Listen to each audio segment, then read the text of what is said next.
Are we on?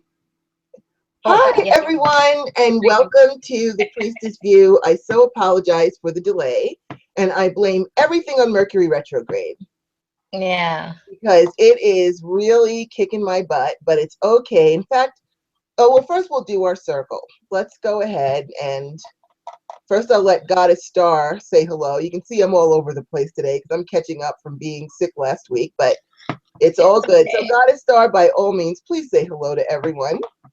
Hi, everyone. It's so good to have you guys here again tonight. So, yeah, as usual, we're going on ahead with everything. And we'll talk to you guys later about everything else. Absolutely. Here, let me just say hello to everyone in the chat room. I hope everyone had a wonderful Beltane. I do too. I really hope it was awesome and all of your intentions come to fruition. There. Yep. All righty. So, as always, before we begin, we like to cast a circle of protection around us. This is my lighter. Yes.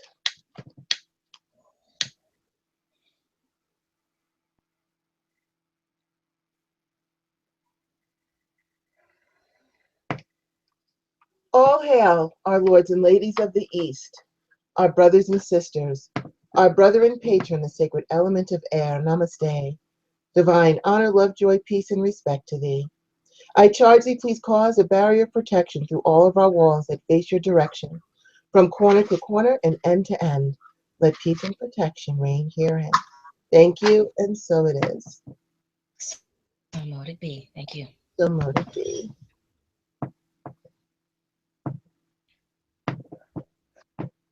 All hail, our lords and ladies of the South, my brothers and sisters, my brother and patron, the sacred element of fire. Namaste. Divine honor, love, joy, peace, and respect to thee. I charge thee, please cause a barrier of protection through all of our walls that face your direction, from corner to corner and end to end. Let peace and protection reign herein. Thank you, and so it is. So mote it be. So it is, so mote it be. All hail, our lords and ladies of the West, our brothers and sisters, our sister and patron, the sacred element of water. Namaste. Divine honor, love, joy, peace, and respect to thee, my lords and ladies. I charge thee, please cause a barrier of protection through all of our walls that face your direction, from corner to corner and end to end. Let peace and protection reign herein. Thank you, and so it is. So mote it be. So mote it be. All hail, our lords and ladies of the North, my brothers and sisters, my sister and patron, the sacred element of earth. Namaste. Divine honor, love, joy, peace, and respect to thee. I charge thee, please cause a barrier of protection through all of our walls that face your direction, from corner to corner and end to end. Let peace and protection reign herein. Thank you, and so it is. So mote it be. So it is, so mote it be. And we now bring down the divine white light from the sacred source of all well-being and fill all of our spaces with peace and protection always. So it is. Thank you. So mote it be. So mote it be. So welcome back, everybody, to the Priestess View, brought to you by charmbystar.com and healinghanagoddess.com. I, of course, am Goddess Rhonda, and we always have with us our gorgeous Goddess Star as well. Thank you so much, beautiful goddess. And I wanted to say a quick blessing and thank you to all of you. May all of your fertility, all the things of your growth, whether it's peace, love, protection, healing, prosperity, whatever it is in this Beltane season, bless you all and happy Beltane. So mote it be. So mote it be. And I certainly accepted those blessings. Thank you so much. That felt good. And I love your little miniature cauldron. It is so cute. I know, right? Isn't he cute? I love that. Okay, you have to post the link where you got the little miniature cauldron because I must have one right away. charmbystar.com. There you go. Hey, everybody, check out that little miniature cauldron because I'm going to be ordering one. I think it is about the cutest thing right? I've ever seen. And it's heavy too. It's a real cast iron cauldron, so it's heavy, but it's tiny. But I love it. I love that. I definitely Yeah, have to. I've never seen one that little yeah. before. We have them with the pentagrams, and we have them without pentagrams. I love it. I love it. I have to definitely order one because it's definitely way too cool. And thank you again for those blessings. I personally felt it and it felt good. Yeah, thank you. Alrighty, so today what we're going to do is we are talking about ancestor worship and how it relates to us if, since we all believe, well, maybe not all of us, but for those of us who do believe in reincarnation, we're questioning, we're wondering, are we actually, when we worship our ancestors, are we worshiping ourselves? Are we in a constant cycle?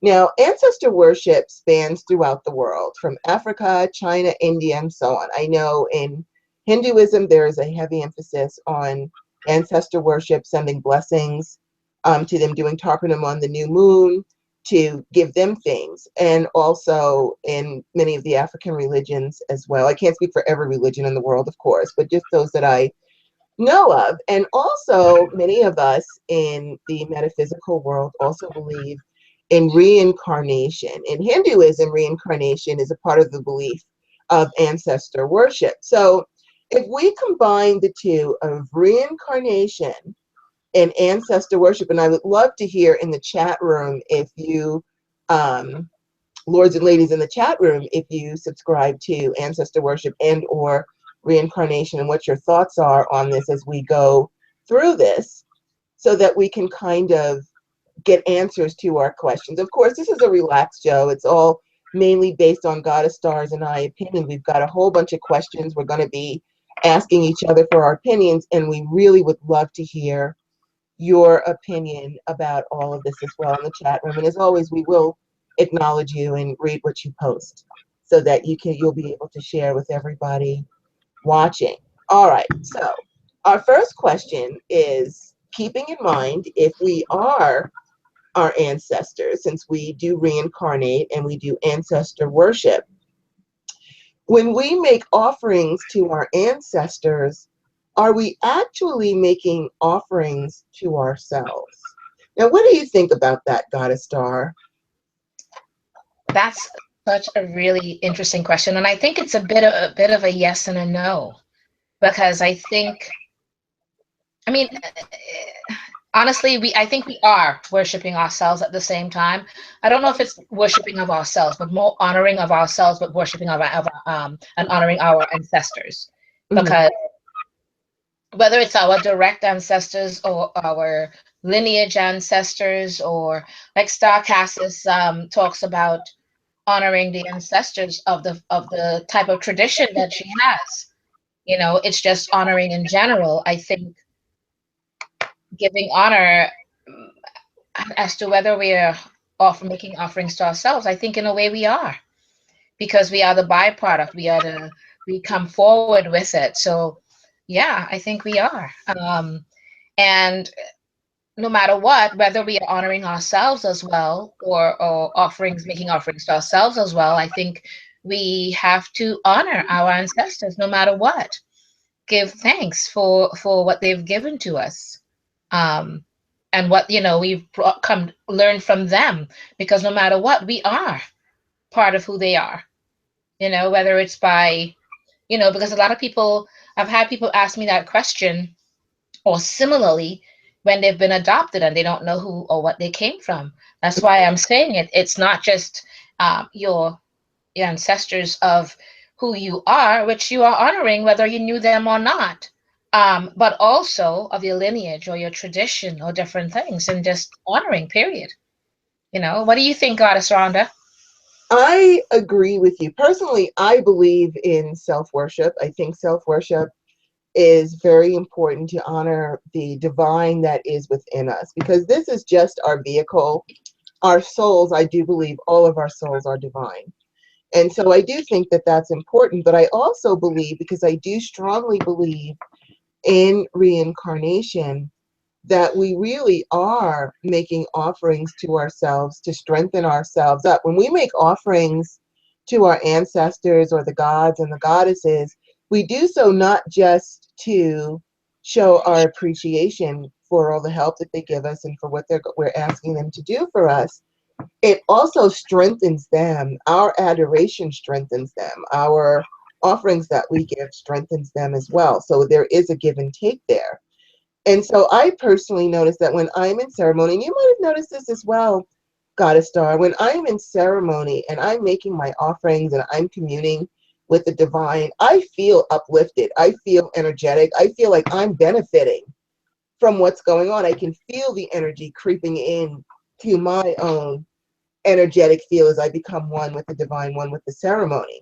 So I do really believe that when we are making offerings to our ancestors and even to our various gods and goddesses that we worship, we are actually fortifying and helping our own Energies. energy as well, because we're connected to, we're all connected through the universal umbilical cord. We're all connected. Might not feel like it because we've got this physical vehicle that we're riding around in while we do our time on Earth. I call it doing time on Earth because Yeah. that's basically what it feels like. Gratitude, grateful though I am for all that I have.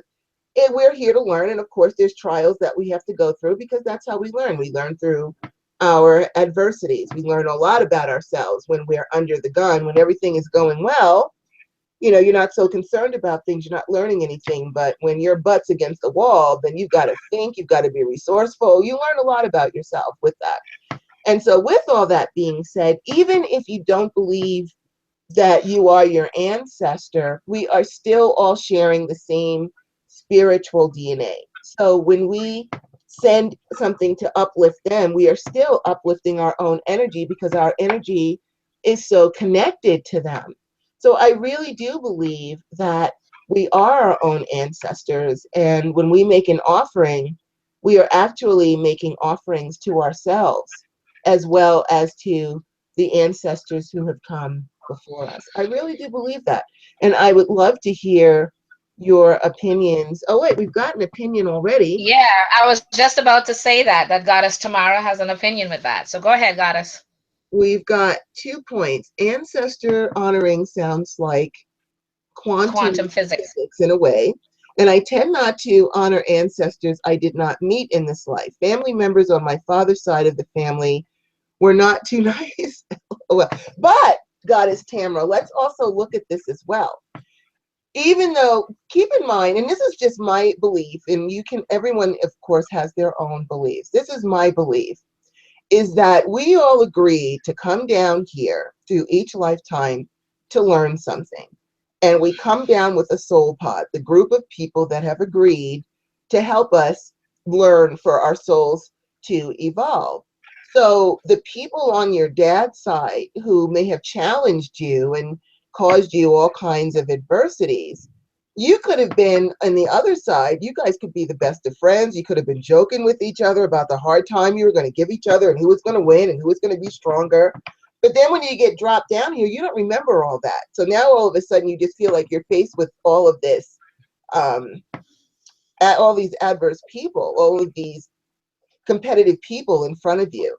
And actually what they're trying to do is through that adversity is to actually make you stronger and to help you evolve, because in dealing with them, you had to learn patience.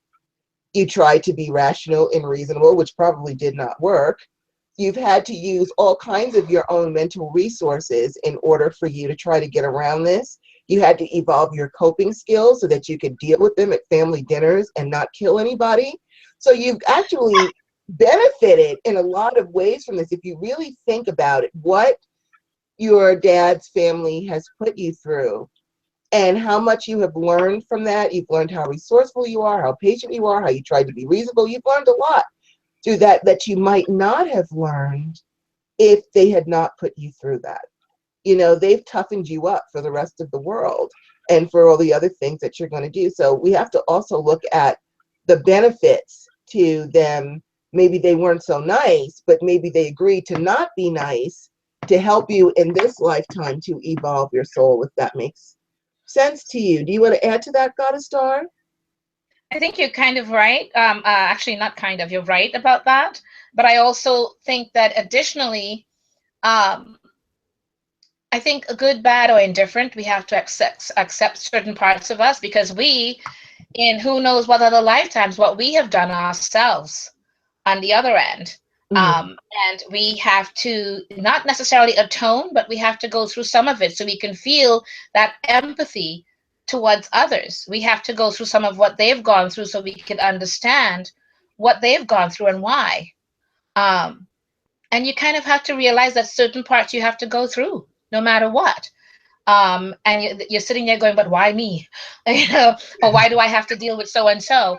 And then a lot of other times, think about it like this: how many friends have you met, literally friends, where you feel more of a kinship, as if that's your blood relative, Mm-hmm. than someone at home? So ancestors may not necessarily always be who's in that line of lineage by blood.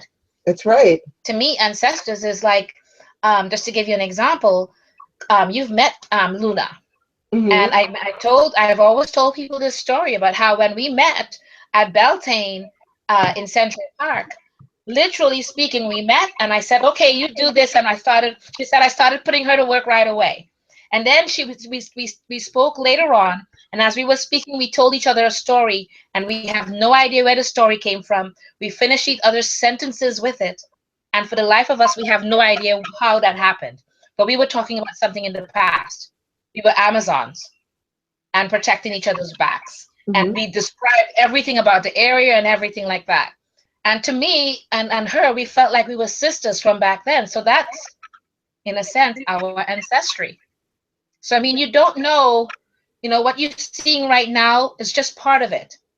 So when you're honoring those ancestors, you're not just speaking about the ones that you know of here, or maybe the ones you've read in some book saying what the history of so and so was not a nice person. It's more than that. It's more going beyond that. So just see it as an honoring, good, bad, or indifferent. It's things that we all had to learn in our lineage of coming down through life, and what we had to learn in this life or the past life or whatever it is, and take it for what it is and learn from it and move forward with it. Yeah. So that's just my addition. And you know what, I agree. And I would be also interested in hearing in the chat room if you have ever met what I call your soul sister or your soul brother. I've met several here. One in particular, I was giving a meditation class, and I was going on about in the beginning, the introduction and blah, blah, blah, blah, blah. And this young lady who was sitting in the back, and I could tell by the look on her face, she had had a really bad day. Something was wrong.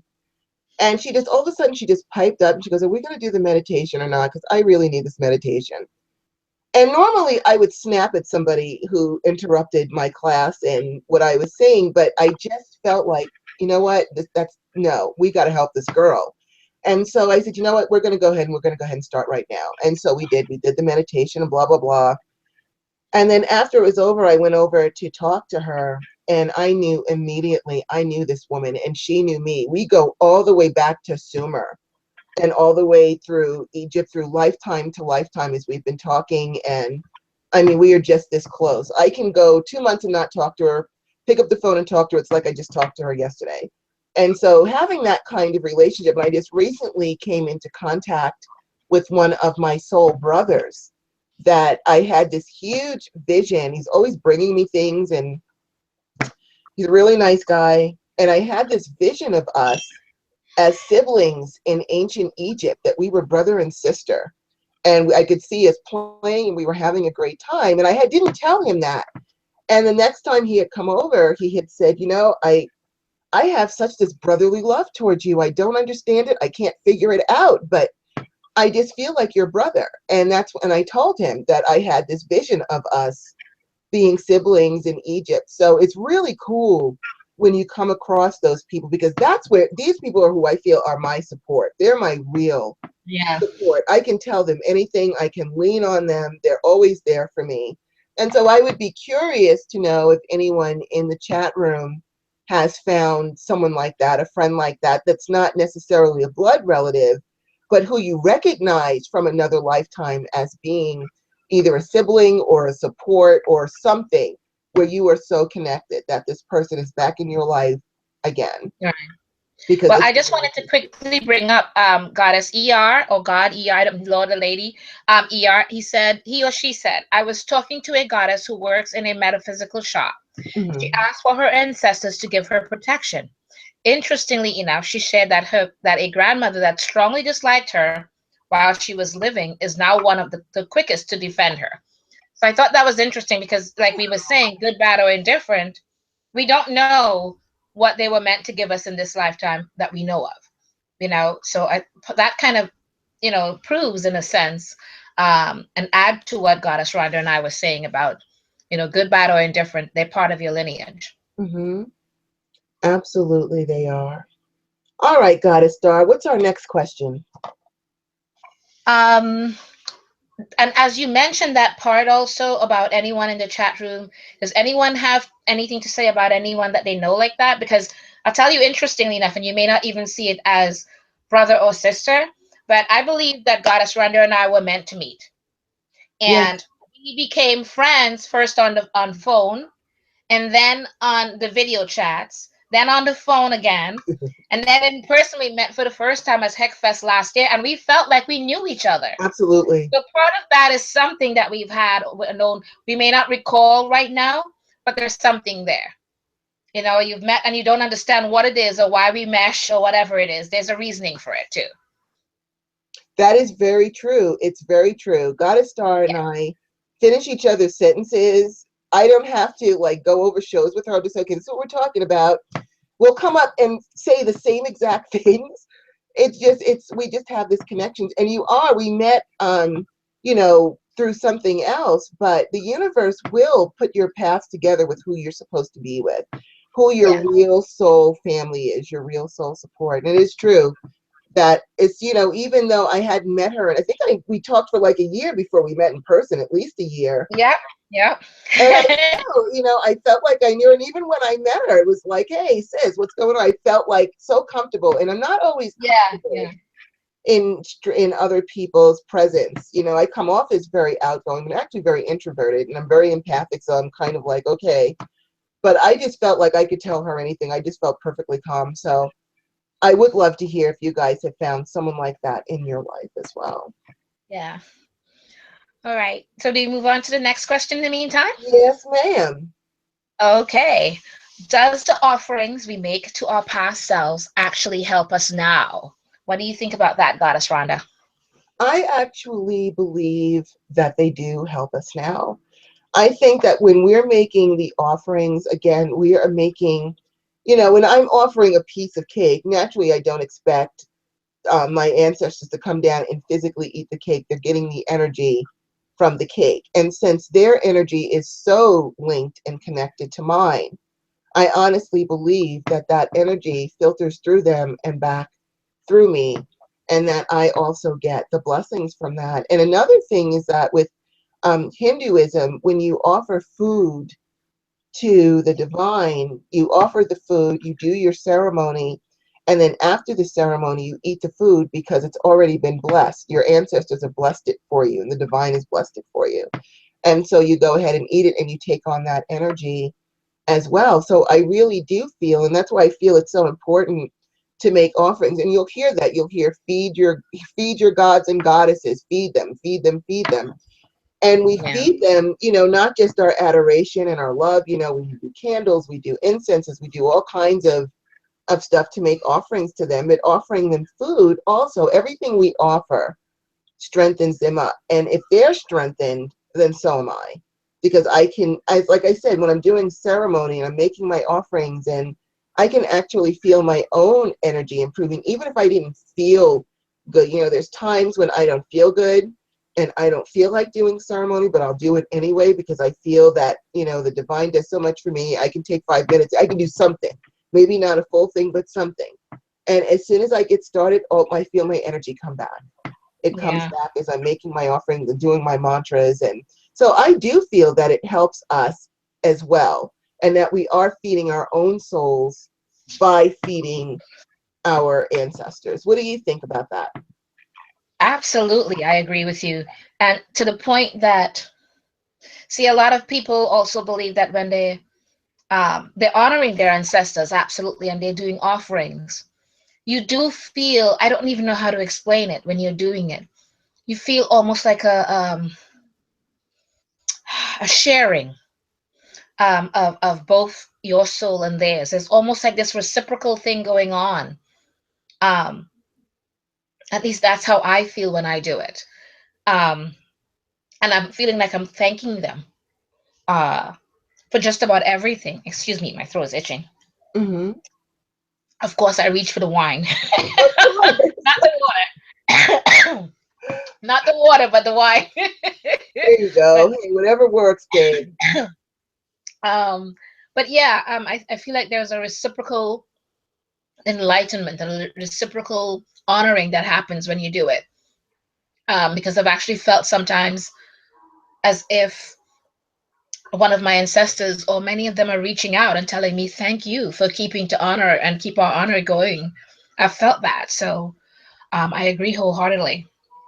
And I believe that we should continue to do that, um, because we do feel that. And could open up your minds and your heart so you can start feeling some of what we're speaking about. Absolutely. And I see that we've got Ty found her wife, his wife. I'm sorry, Ty. I don't know if you're a not. But it says here you found your wife, ex-wife. You were an interracial couple in the 1900s. That's really cool. It's complex, currently split up again. Wow. That's really cool that you were able to find that person. I'm just wondering, when you found your wife and you guys went together, you came together for whatever time period that you were together, because I do also think that you can meet people that are assigned to you for a certain amount of time. Do you feel that while you were together that you completed whatever it was you were supposed to learn from each other before you parted ways? I would be just curious to know that. And it says here that, let's see, it was really intense. I'm sure we'll meet again. Linked up as teens. This time, oh, we're both women. Okay. And Tamar says, cool. My supervisor met her soulmate through a past life regression and found out that she and her wife were brothers. Wow. So I do believe that we do come through life together like that. Now, ER had a question. Someone please give me the real deal on ancestor money. So I learned something called, and there's various, and depending on what your spiritual modality is. Some people, like in the, I'm not quite sure what the name of that spirituality is, but in China, or in Asia, I should say, I think it's China, they actually have money from the dead. And it's money that's printed up. And I actually have some, when Goddess Star is speaking, I'll go and get some just to show you what it looks like. And when somebody dies, they don't wait until later to send them the money. They buy all of these money blocks and they throw it on a burning to go, so that that money is going to go into the afterlife with the person that they're burying or saying goodbye to. So they'll do it Right. right at the time that the person dies, so that they take their money with them. Or you can do what I do. I burn Josh papers, which I'll also go and get while Goddess Star is talking, and show you how to make the boats for them. Because what you're doing is, when we think of the afterlife, and it all depends, some of us think that it's, you're going to some waiting room or you're in heaven or whatever it is, but you don't know where the afterlife is going to be. It could be on another planet. It could be um, in a different realm. And so by sending the money, I send my ancestors money every month, so that wherever they will benefit financially if they are in a position where they need it. And if not, they can just store it up until they do need it. But it is to encourage wealth to them. And you burn those to your ancestors to honor them. So you can either burn Josh papers, or you can burn the actual money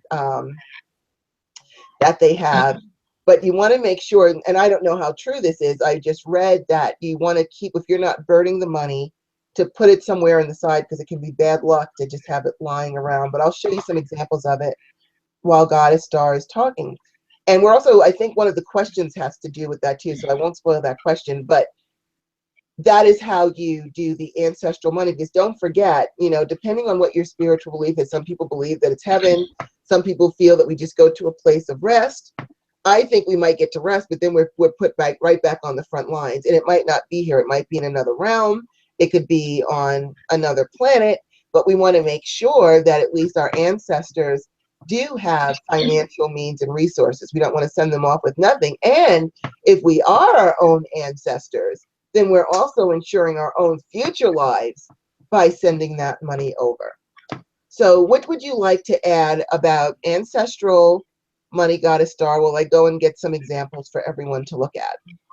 Okay, you can go ahead and do that. But I wanted to add to it. Goddess Ellen Marie in the chat room said, I'm moving over to the chat room, so that's why you don't see me on Google Hangouts for one moment. She said, in China, because she lived there for a short while, the Chinese believe it's fake money that they're burning. And they believe that a poor ancestor causes mischief. So that's the reason why they tend to send them off with money. In terms of ancestry money, I believe because a lot of it was done in Egypt, and I believe a lot of it was done to ensure the continuation of their wealth for the ancestors or whoever died. If you notice that a lot of raping was done to the Egyptian, what do you call it, pyramids, as they found a lot of gold and all the different monies that they left behind for whatever the kings, queens, even their ancestors, all tombs were given some sort of a money to send off in their belief that when they come back, because they believed heavily in reincarnation, that when they come back, they will have a means of support. So no matter what, it seems like a lot of beliefs were based on whether or not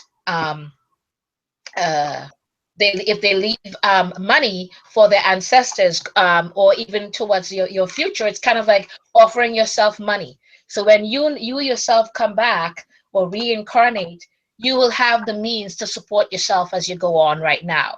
So it's a belief system that I think is really interesting.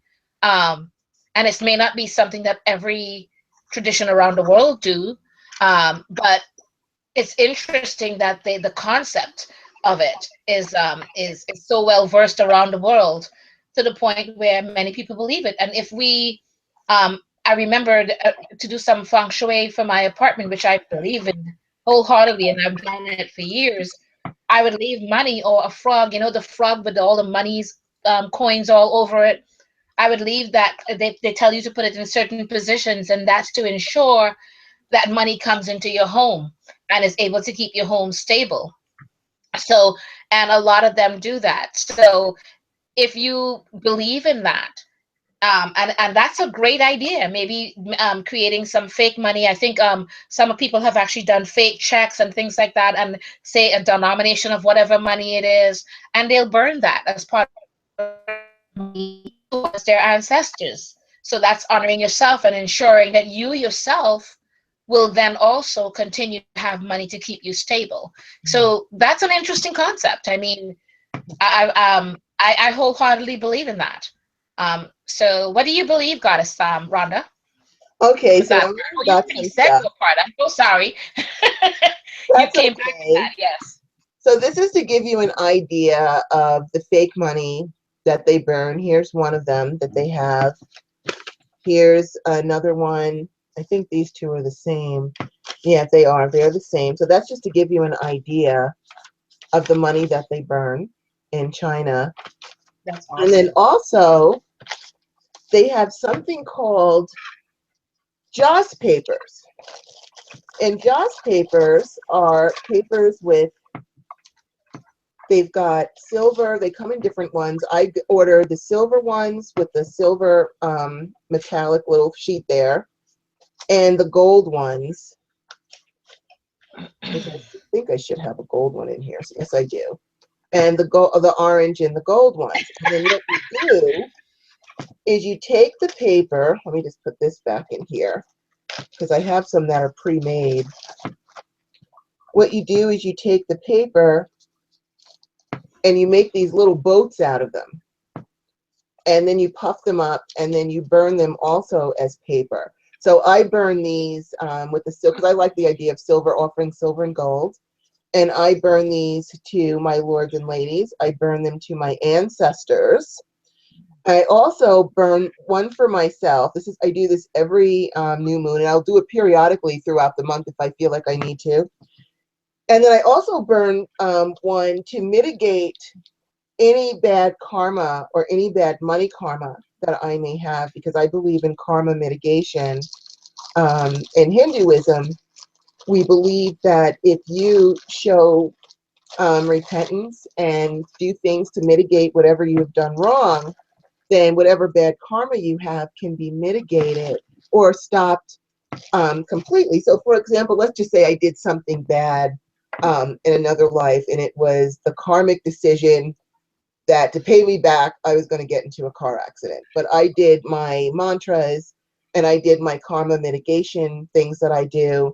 And so now instead of getting into a car accident, I might just stub my toe or get a paper cut because it was mitigated, because I showed repentance and I've tried to make up for it. So I also burn it to remove any bad money karma. And I have to tell you, ever since I started doing that, things have improved for me. And whenever I burn my joss papers, and again, I burn it to the god and the goddess, the sun and the moon, my divine feminine sisters, my divine feminine brothers, my ancestors on my mother's side, my ancestors on my father's side, one for me and one to mitigate any bad karma. And things have really started to improve. Every time I do that, I get a financial boon. So you can order joss papers. I order mine on eBay, and you can watch a YouTube video on how to fold them into boats. It takes like 2 seconds to do it, and then you can also start, if that's something that interests you, you can go ahead and start doing that. But anyway, that's the DL on ancestor money, so that you know that ER. And it's not too late. You can always get that. Like I said, I ordered it. In fact, I'll put the post up. I'll put the link up so that in the chat room, so you guys can order some if you want. It's very inexpensive. And I'll see if I can find the YouTube link where it'll show you how to fold them up, and you can take it from there. So I kind of do the thing of where I create these fake. I guess that's considered what you call it, not money laundering. No, what do you call it? Fake money making. What is that one? I counterfeiting? think it's the name for it. Huh? You're not counterfeiting money over there, are you? The fake money, and that's what I take, my counterfeit money, and that's what I take, and I photocopy it and I burn that. And hey, you know what? And that That's my burnt money that I do. I do the Canadian ones because I'm from Canada, and I do the American ones. And I take that and I cut it like nice little money, and that's what I burn when I do my offering with. So, okay, so that's my way of, I guess, counterfeiting fake money and burning it. But it works for me, I hope the feds aren't listening to you right now, so that the next thing you know, they'll be knocking at your door. I know, and I'm burning that fake counter money. I'm not ever using it, ever, ever, ever. It's for my ancestors. Anyways, but it does help, because I cannot believe that you saw me. I mean, every time I need to go somewhere and travel, or anytime I need a certain amount of lump sum of money, that's exactly what I get every single time. And it just works out to be, majority of time very exact. Sometimes a little bit more, and sometimes it could be like a windfall. It just depends. But I've noticed I've always been able to come up with whatever it is, and I'm very grateful for that. And then after I get whatever it is, I go and I thank them again with burning some of my counterfeit money. And listen, it really does work. It works. I will put, I'm going to find the link when we're going over, as we go over our next question, and I'll post it if you want to do the Josh papers, or if you want to just, photocopy money and burn that as well. All right, so let's see. Our next question is, by making offerings, are we going through the past to heal our future selves, which technically is our present self? So basically the question is, and I think technically that can actually, we answered that question, so we're going to skip that one. So let's Okay. go through, let's see, Deja vu. deja vu. Deja vu is a feeling of doing something before. So we tend to think of it as a past life experience. But since that feeling can represent things that are current, such as driving down a street and knowing a certain store or building is there, is it actually a future life memory? So from a past life, that store or building may not have existed. So it couldn't possibly be a Yeah. past life memory.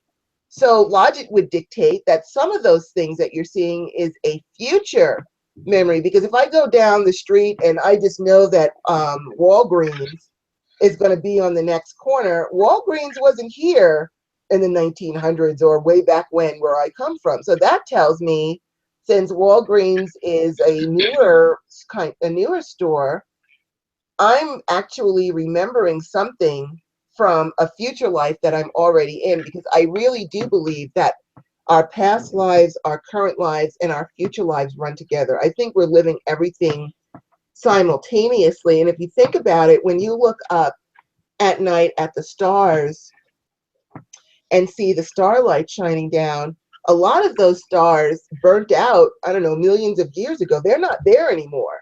So the light that we're seeing is actually from way in the past, because that star doesn't exist. And I think the same principle applies, that we do live our past, current, and future lives all simultaneously, which is something we can talk about in a minute. But getting back to our question, I do really do believe that deja vu, even though we call it deja vu, we might say, hey, there's a mall coming up on the next block, and there wasn't any malls back in, 1892, then that means what you're really remembering is a future life memory, if you knew it was there. So what do you think about future life memories, Goddess Star? Oh my goodness, it happens to me so often. And I'm sure to a lot of people, and you almost can almost a lot of times I'll be having a conversation with someone and I tell you what they're going to say next. And I'm starting to say what they're saying. And they're like, how did you know what I was going to say? I was like, I don't know. And you start going through a whole knowing exactly who's going to come up next, what street is on, whatever it is.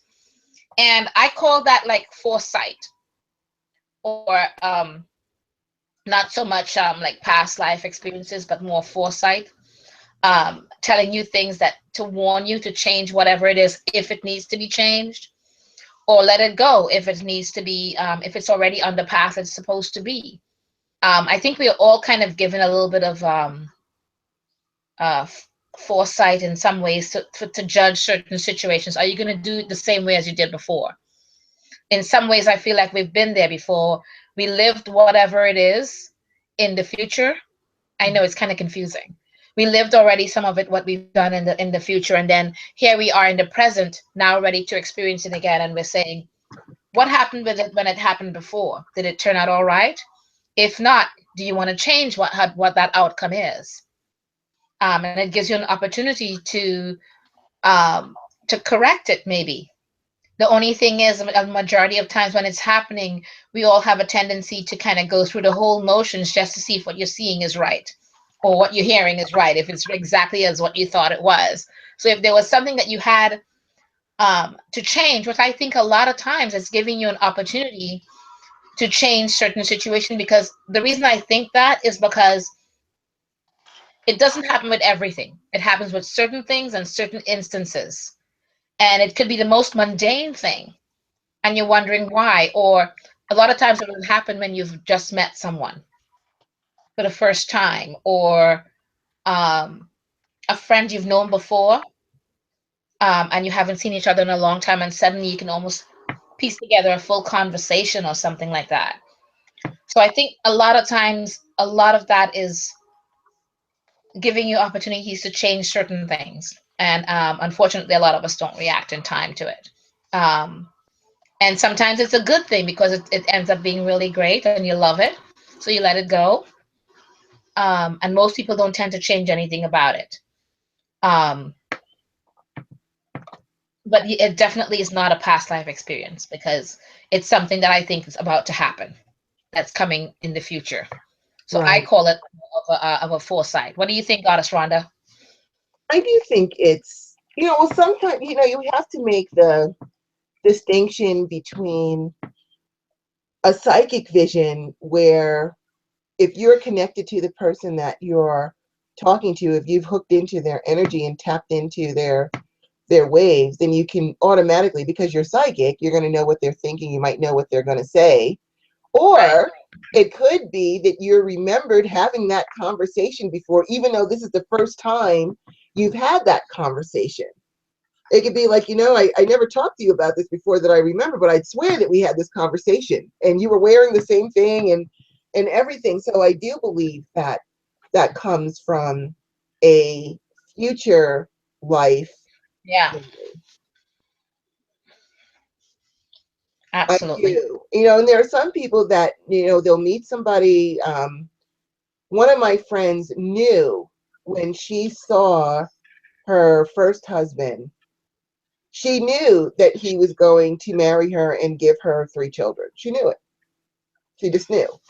And she felt like, like this had happened before, even though this was the first time that it had happened in this lifetime, as far as she remembered. So I do think that that would be a future life memory. If you already know that you're going to marry this person and they're going to give you 3 kids and you've never met them before in this lifetime, and it has really nothing to do with the past lifetime because you said you're going to marry them and have these kids in the future, then I do think that could be a future life memory. She just knew. She just knew it.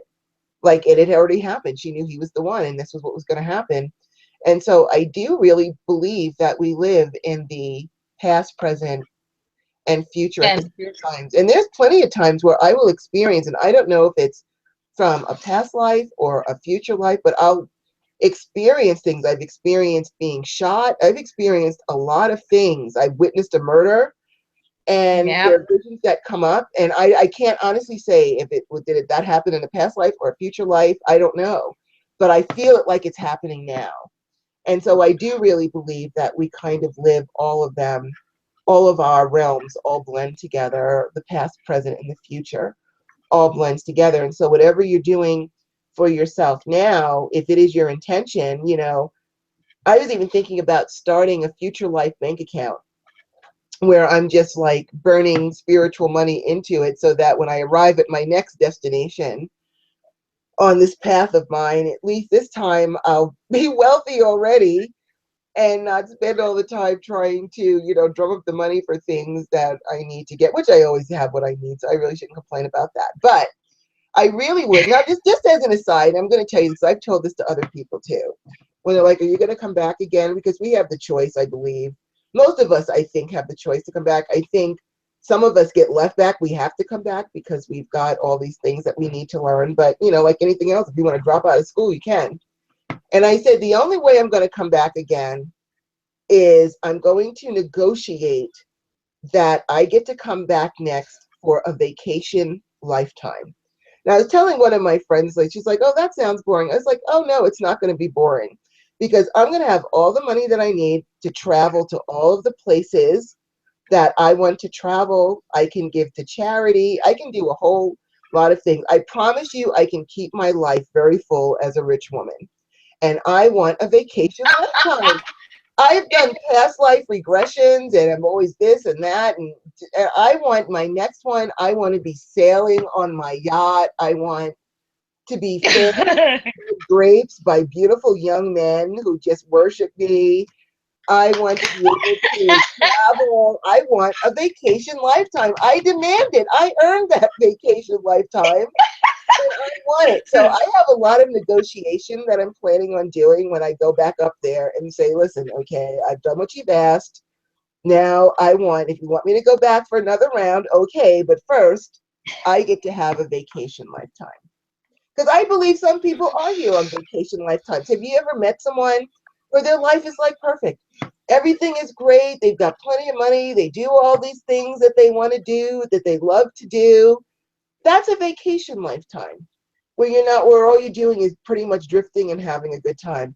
I deserve a vacation lifetime and I'm going to have it.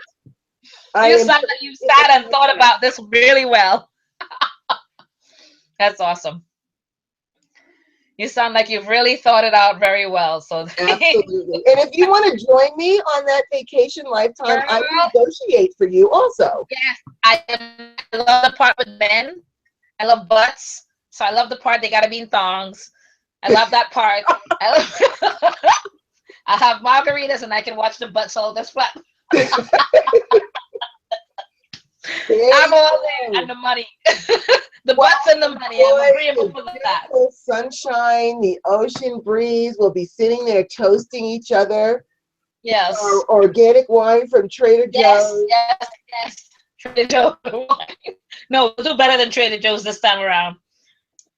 We are going to have such a great vacation lifetime. And if anyone in the chat room would like me to negotiate for you as well, by all means, let me know.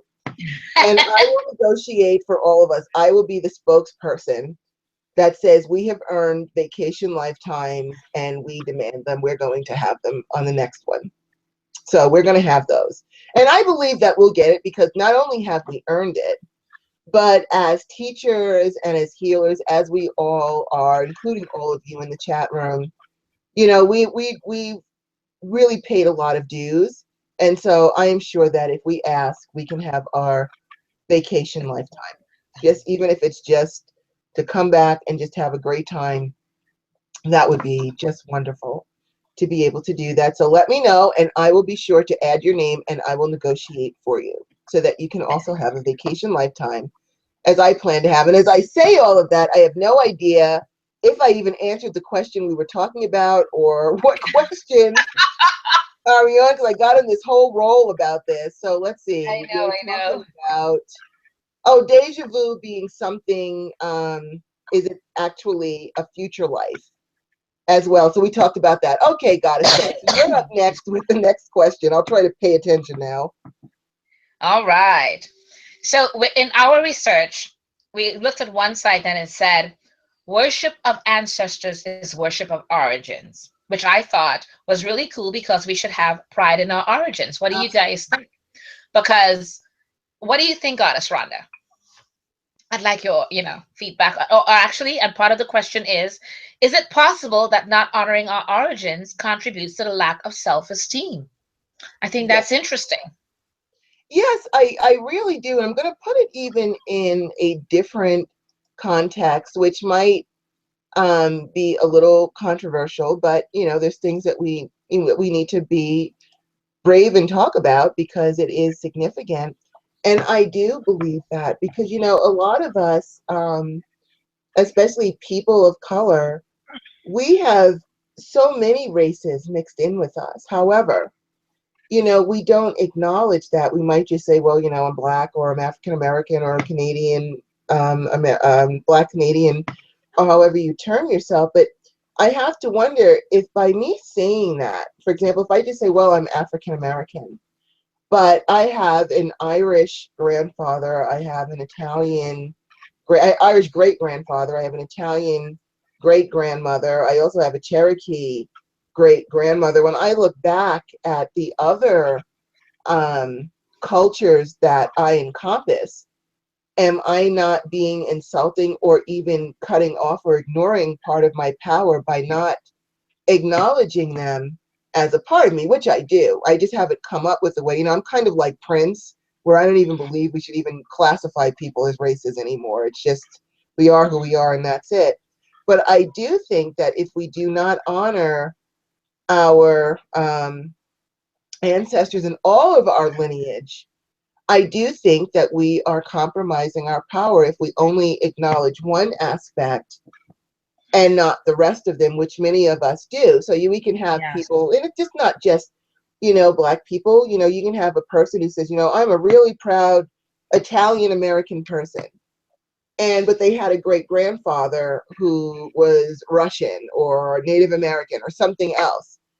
And so by not acknowledging that part of your family, that part of your own spiritual DNA, your physical DNA, if you're not acknowledging that or making blessings or offerings to those ancestors on that side of your lineage, I believe that you are compromising your power because you're not embracing your full power. You're only embracing part of that energy from your ancestors and not all of that energy by just saying, well, I'm just going to, you know, I'm African American, so I'm just going to go ahead and bless my African American ancestors. I bless everybody, because I do feel that if we don't do that, we are cutting off some of our power. I think it compromises us. And also, those of us who do believe in reincarnation, if you've had past life regressions done, as Goddess Star and I have done, in fact, I do a lot of past life regressions for people as a hypnotherapist. Yeah. You're going to find that you were every color. You could have been Asian in one life. You could have been Egyptian in another life. You know, you could have been Italian. By ignoring who we were even in our past lives, if we were other cultures, which I'm sure we were, because we learn through each culture, we learn through different things. We don't just come back and do the same things over and over again every lifetime. We have to experience something new. We might have to go back and experience some things that might need some work that we didn't finish up for another lifetime. But I can pretty much guarantee you that you have been pretty much every culture, you know, every race, every gender that there is already throughout your lifetimes. And I think it's important to embrace all of that. If we don't do that, then I think it compromises our power. I think we are not tapping into a source of power that is open to us that we can all use. I really do think it's important to do that. What do you think? I absolutely agree with you. I think we've discussed this privately before, where we like, why is it that many blacks that we know just want us to do or align ourselves with just the Orishas or things like that, because they've decided, well, we're black and that's what we're supposed to do. Um, or I've met some other whites of different European descents, and that's what, well, I'm Celtic or I'm whatever it is, and that's what I'm going to be. And I look at them and I'm like, okay, I walk away, because I'm not going to argue with you if that's what you think. But you are denying parts of you. And I remember in a movie, I forgot what it was called, Something New, I think, when the gentleman said, you know, he said, all the races are trying to keep themselves pure. But he said, what are we all? We are all mutts, because there's no such thing as a pure race anymore, because it's been come down the line so many times, but they may deny it and say otherwise. But he said, there's no such thing as a pure race of any kind. So if you're going with that, and the fact that if you believe in reincarnation, you've been here many times, many different races, all of that, which is why when I do my honoring of ancestors, I don't ask for one particular origin or whatever it is. I say I honor all of my ancestors that has inhabited the planet, or my different lifetimes. I don't know what are the planets. So I say my different lifetimes, my different origins of all over the world, whatever I was, whatever I am, and I'll always be. When I'm saying it, that's how I say it, because I want to, and I don't want to miss anyone. I don't know them all. I don't know all the histories. We don't know all of it at all. So I tend to have a blanket, I guess you could call it a blanket statement when I'm Mm-hmm. honoring the ancestors, and I tend to do a blanket of it all and kind of say I encompass all of them, because without all of them, the mutt that I am today would not be. And all it means to me is that all the many lifetimes and all the many races I've been, all it means is that they all came together and meshed. Mm-hmm. Whether it's now or in the past or whatever, they came together and meshed. So if I am all of these things, why would I even think possibly to deny one aspect of myself? Imagine, I don't know, a child. And here we are as the adult, and all we're doing is telling that child, because you're that particular race, you're not with me. Mm-hmm. You know how that child would feel. Essentially, that's what you're doing to parts of yourself when you deny honoring them, because you don't want to honor all the different races that you are. No matter what you say or do, you can trace back till 1,000,000 years. You are a mutt. You're all mixed with different things. So to not accept and say, well, I'm of this lineage, so that's what I'm going to do, to not accept the rest of it just means you're going to always be in denial. And that's a shame on you and yourself and your ancestors. Um, and like Goddess Right. Rhonda said, you're denying all that power. Imagine all that power encompasses into that one body of yours. and you're denying it all because you are wanting to stay, I guess, pure of one thing. Um, I am purely a mutt in every sense of the word, and I'm quite happy to be that. And it encompasses so many different traditions and uh, not just religions, but um, uh, DNA and lineage and races. It's all who we are Hmm. as a human race. That's why whenever they have those things on the what you call it, on any application, they put the race, not optional, but what race are you? And they don't have human, but I put a box and I put human and I check that. Oh, Straight up, wow. I'm purely a human. I always do it, and I know they can't remove it. It's the law. They cannot remove it, and they have to put what I put. That I put a square and I put a human. Excellent. I love that. I found that out when I did the work with the Census Bureau, that it's against the law for them to remove it. It is the way I see it, and that's the way it's supposed to be. So there you go. I mean, it's up to you entirely, but if you do not, like Goddess Rhonda, and will be denying yourself, and it does just esteem. Just think of anything that you deny of a part of yourself. The only person that you're hurting is yourself. No one else. And imagine that you are making sure no one else hurts you, but here you are hurting yourself. That makes no sense to me. What do you Yeah, think, Goddess Rhonda?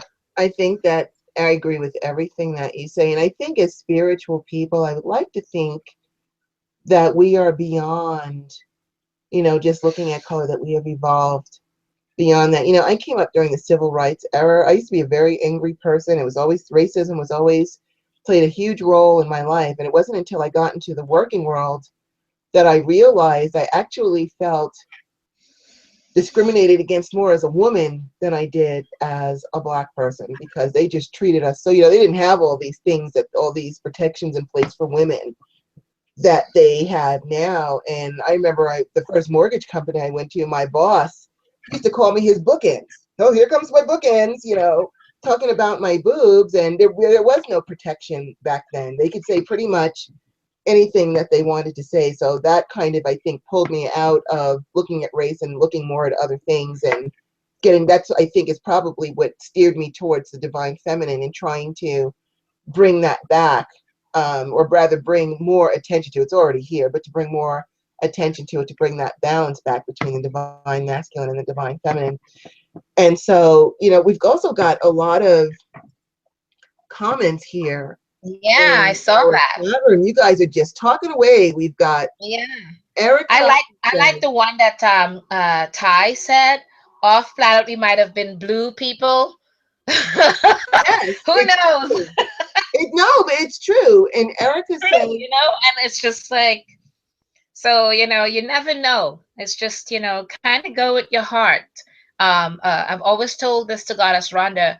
We have to really follow what's inside of us, what's calling us. that's I right. remember meeting Reverend Don, and um, he is white on the outside as they come, but he is very drawn to Egyptian. And not just Egyptian, but what's her name? Tetuba from Barbados. What she studied, he revered that, and he has studied some of her religion, and which is Obia from the Caribbean. But he said that's what he's drawn to, you know. So who are we to know? And here is this man, and he says, I am not going to deny what I'm drawn to. It means my soul is attached to that in some way. So a lot of people we meet, I mean, even what's his name, Witch Doctor U2. Remember when we spoke with him? He's saying what he's drawn to, and he was ridiculed for it at first. Same as Star Cassis, ridiculed for what she was being drawn to. People cannot help what they're drawn to because they're going with what their insides or their inner have told them to do. And Absolutely. you gotta honor them for the fact that they are following what is in their insides. They're not following what people are thinking of them on the outside. They're following what they're drawn to, and they're going with that. And no one can take that from them. And I'm really proud of them, and I'm proud that we know them. Absolutely. And I just wanted to say what some of the people here are saying here in the chat room. And I find, by the way, I did find the YouTube video that tells you how to fold the Josh papers. I'm going to go ahead and post that in a minute. But we've got here, we've got Ty, who says there's parallel lives and wants to know, has anyone ever switched into another universe? Yes, I have, and we'll talk about that in a minute. Tom, Goddess Tamara says, another universe. I'm still trying to get a grasp on this one. I can totally dig it. I saw that. Totally dig it. And Ty is saying the time on her birth certificate changed, as well as other stuff. We've got talk about, I believe in, Tamara says, I believe in quantum physics. Yes, that is what I'm referring to.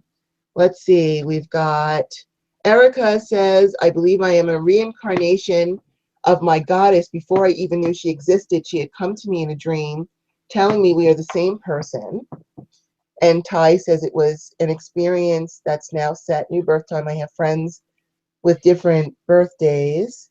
We have Ina, and I hope I'm saying your name correctly. I'm 3 different Native American tribes, plus Irish, Scottish, and German.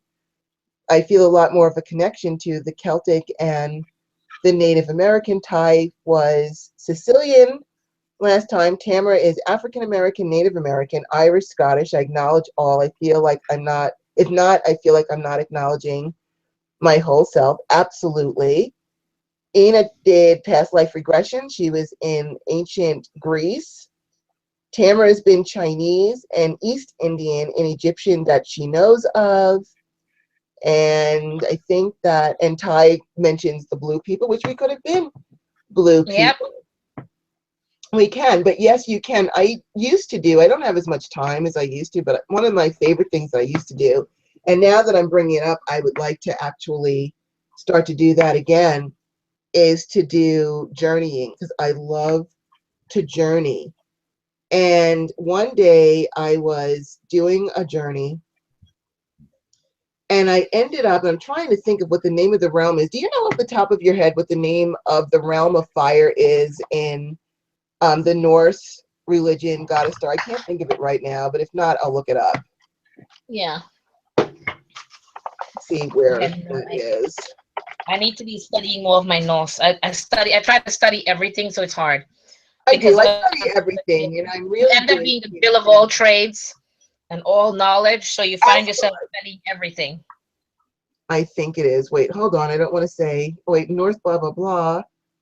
Muspel is, and I don't know if I'm saying it correctly. Muspel is the realm of fire. And at the time, I was doing a lot of studying of the cedar magic and Freya, because I feel very connected to Freya. And so I went on this journey, and I ended up, I swear to God, I was in Muspelheim, they call it, or Muspel, or Moosebell. Forgive me again if I'm saying it incorrectly, because I just landed in this place and it was full of fire, and I'm looking around and there were these 3 big giant guys that were in the middle of doing something, and all 3 of them turned around and looked at me. They could see me, and I'm like, okay, we're out of here, because it scared me a little bit. The next thing I know, I am actually with Freya, and she is pointing to this beautiful golden temple, and she's telling me to go inside of the temple. And I want to tell you shamefully that I was so shocked that I sort of shocked myself out of my journey, because it was just a shock to see her there. And I'm like, I've kicked myself 5 million times after that. Like, why didn't you go into the freaking temple, you donut head? But you know, I'm gonna get back there When you're ready, you will go. and get in there. When you're ready. But yes, you can also, then I had another person. This I did not quite, I went into this with skepticism, but it was an old friend of mine. We're not friends anymore. But she did a lot of, you know, there are realms that you can go to now where there's pickup joints. I can't think of what you call, like, the astral realm. And there's pickup joints and all kinds of things. Yep. And she was being taught by these people in another realm that she was telling me about. And she said that they noticed what I was doing and they wanted to meet with me. And she had set up this meeting with me at like 9 o'clock the next morning. And I'm like, yeah, I don't know about all this. I'm not quite sure. I really wasn't quite sure if she was really serious. Was she inventing? What was going on? I just couldn't quite get a beat. I believed her, but there's a part of me that had some skepticism to that. But I said, what the hell? I'll be there and let's just see what happens. So at 9 o'clock the next morning, I was seated at my table. I went into a meditative state, and I swear to God, just like that, I was in this classroom and all these people were welcoming me. And again, it startled me so badly. I startled myself right out of the realm because I really wasn't expecting anything to happen. And to have all these Right. people show up and be in this classroom, and it was hard for me to get back in there. It's actually hard to hold on to that if you have to take pitch practice to do it. But yes, I have flipped in and out of realms. I love to journey. Have you flipped in and out of realms, Goddess Star? We do it usually monthly. What we tend to do is I actually set up with our temple for full moons. I have every month, I've got three different gods and goddesses that I set up for from around the world. And I have us do a meditation journey with each one, and we meet them, we see them, and we are prepared for it because we've been doing it for so long. So that it's interesting when you say you come out of it, and I'm like, wow, that's so nice, because we tend to exchange offerings. They would give us something and we would give them something in return and say thank you for what they've given us.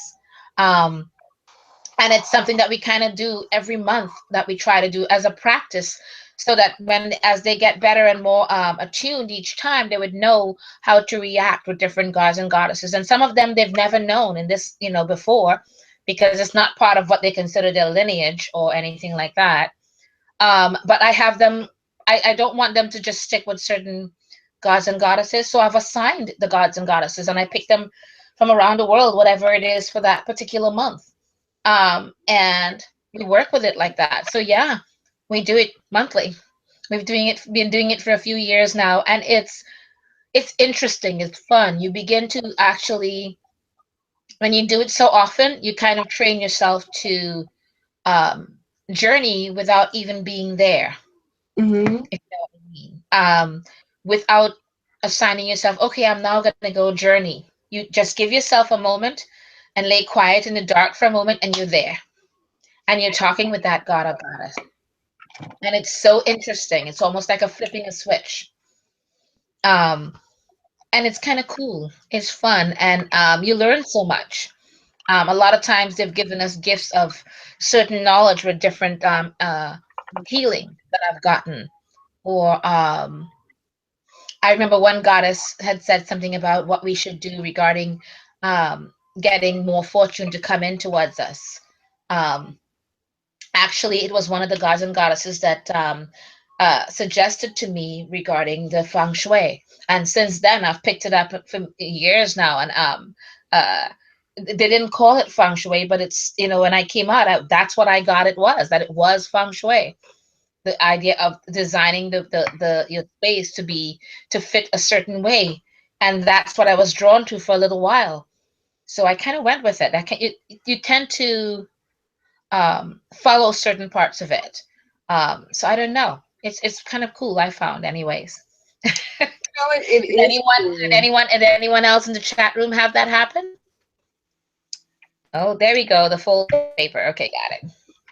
And also, you can either go in through meditation, and again, it all depends on what your modality is. If you're able to just go quietly and go into meditation with the intention that you're going to journey, you can even summon. I summon often a spiritual animal to come and get me. I get a lot of eagles that will come and take me flying, Yeah. or you can, or dolphins that will take me through the water. So you can do that, and also you can do shamanic journey drumming. The first journey I ever took was with drumming, and I'm posting a link in the chat room for YouTube where you can choose the drumming. And basically what that is when they first start drumming, it's what you're doing is you're going into a meditation and you're imagining that there is this big giant tree, and at the top of the tree you go through to another realm. And of course you set your sacred space up, because I see there's a question about how do you know that you're not going to get a walk-in coming. I've never had a problem, but I always travel in sacred space with the intention nobody Yeah. gets in. Yeah. So of course you want to be clear about that. You don't just want to be going out there without setting up your perimeter. But Right. also now, Absolutely. as when you're listening to the drumming, at first it starts off very fast. And that's when you're ascending the tree. So in your mind, it's going bang, bang, bang, bang, bang. You're climbing the tree. And then you get through the top of the tree, take a breath, and push yourself through the top, and you're going to be in another realm. And while you're in the other realm, this drum beat becomes steady. It's just a boom, boom, boom, boom. It's slow, kind of steady, boom, boom. And that is where either something is going to come and pick you up and take you away, or your gods and goddesses will be there. It depends on what your intention is. Do you want to sit there and you want to talk to your guides? Do you want to talk to your god and goddess? Or do you want to take off and have some fun? And that's what you'll do. And then when that'll go for like 20 minutes, I think I have a CD, maybe it's 30 minutes. I don't know. Because I don't really do listen to the drumming anymore. I just go there. But I think I will pull out my drumming because I enjoyed that. But anyway, you'll know when it's time to come back, because then the drumming will speed up again. It'll go back to bang, bang, bang, bang, bang, bang, bang, as a warning. Okay, wherever you are, come on back down the tree and come on home.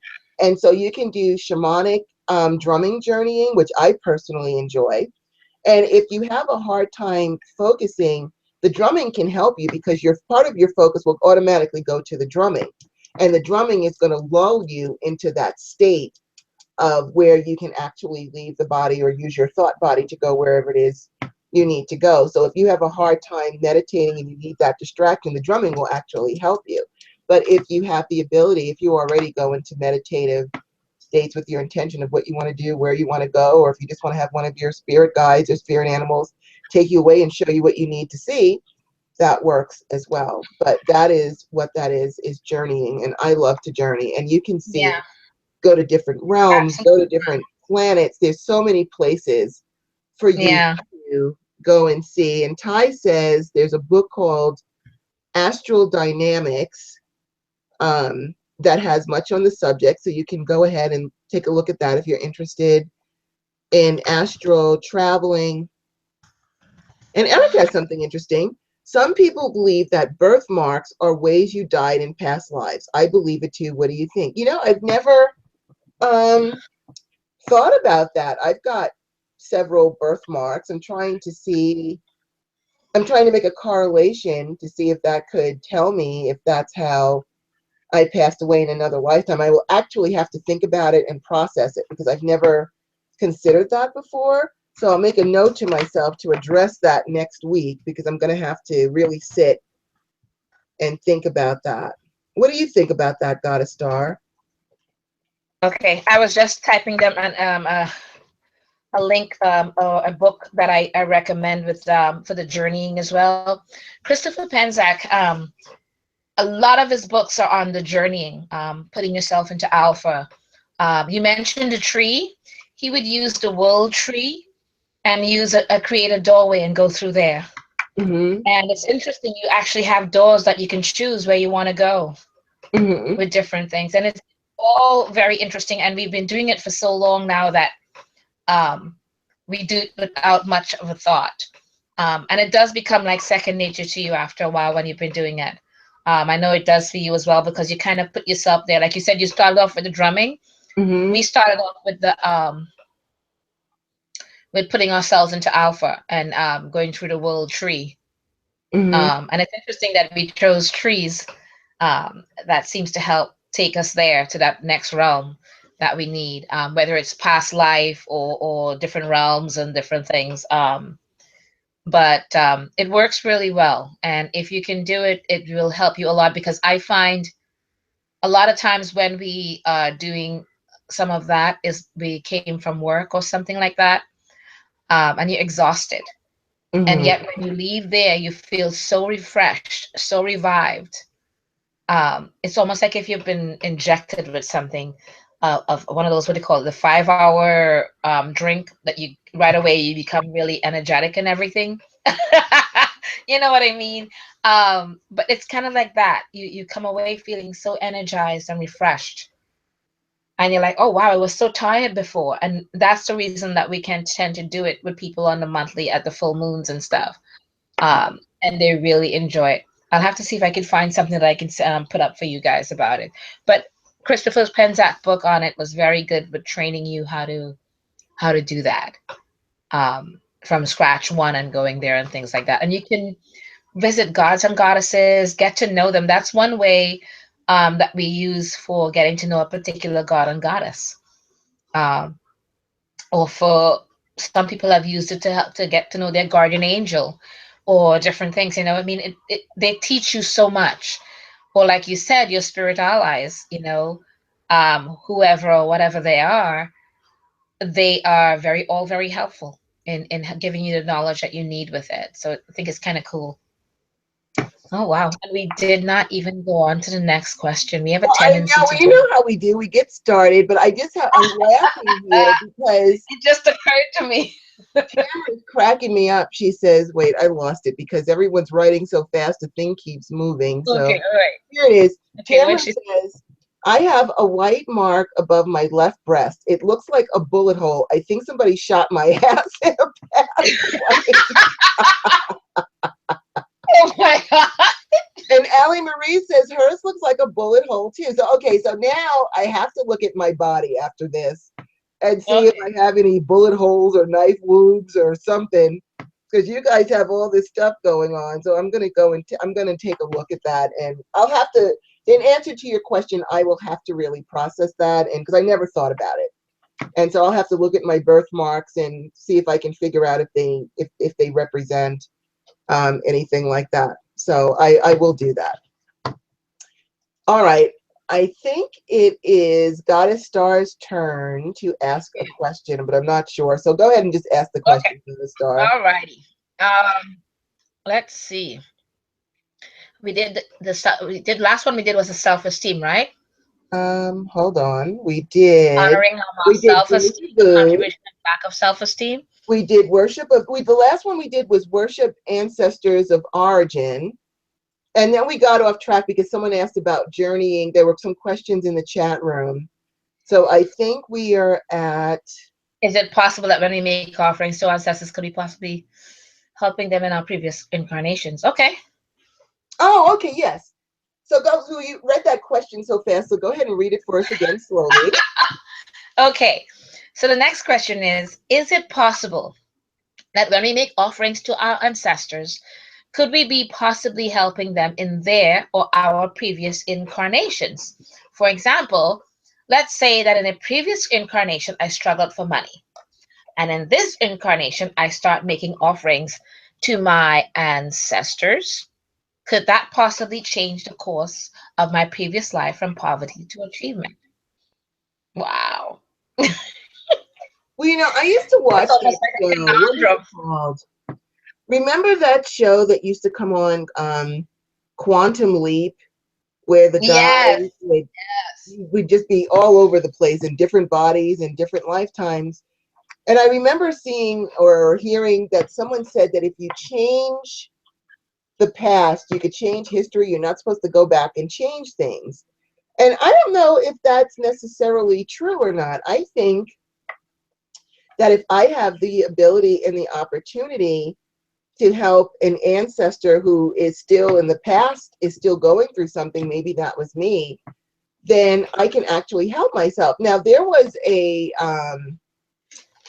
show, was it The Witches of East? I think it was on The Witches of East End. Yeah, you mentioned that. Sure, it was on that one. And in that show, they somehow, I'm trying to remember exactly what happened, but somehow they got stuck in the past. And they couldn't get out. The door that they needed to open closed. They couldn't get out. But somehow they had one of the characters gave a message to somebody who somehow got it to someone in the current lifetime who went and opened the door to let them in. And I think that the same thing can apply. I think that we can go back and fix things in our past lives, especially if we've already learned the lesson and we don't need that lesson anymore. I don't necessarily think, oh my God, it's going to change history and the world's going to come to an end. If anything, I think it would strengthen us. But there are the people that believe that if you go back, I was watching something else and I don't remember what it was, and they went back in time, and the guy told them that there was a point in the future where they actually had trips where you could take a trip and go back into time and see what was going on. It was time travel. That's what it was. And so they get into the ship and they go back into like the real primal times with dinosaurs and things, and they're watching everything going on.